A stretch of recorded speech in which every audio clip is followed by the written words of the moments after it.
Dean Brown was a beautiful cat, man. He he lived for the music. You know, he wasn't really caught up in the whole kind of extra stuff. You know, he wanted to really get to the stage and do what we do. Tremendous guitarist, completely gave himself to the music. How did you and Dee meet? Or take us back to that day. I was getting ready to do one of my first gigs.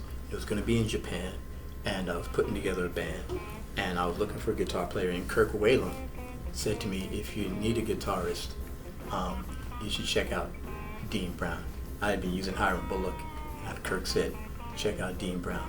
And I remember we were at rehearsal, and it was Dean's first day in rehearsal, and we started playing. I remember Pooji, the drummer, his face going, okay, we're cool, you know.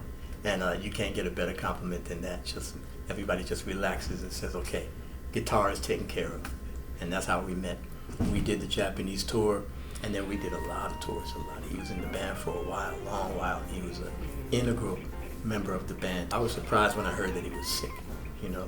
And when I got the news, and when I spoke to him about it, it had progressed a good deal. So it was really hard to digest that, because, you know, I didn't know how long he and his wonderful wife Ruth, I don't know how long they knew about how sick he was, but when I got the news, it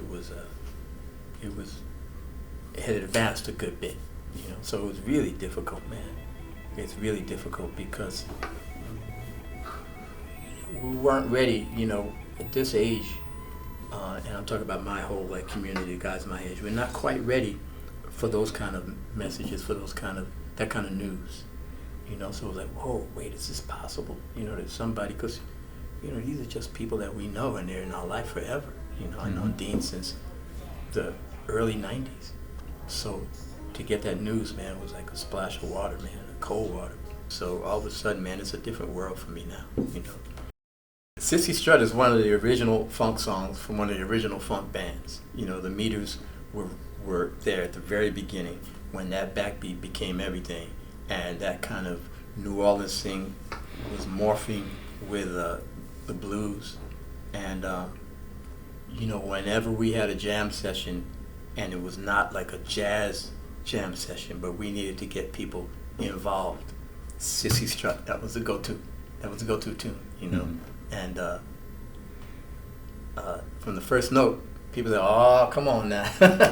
Do do do do do do do. It just makes you snap your fingers and feel good. And that's one of the main purposes of that music.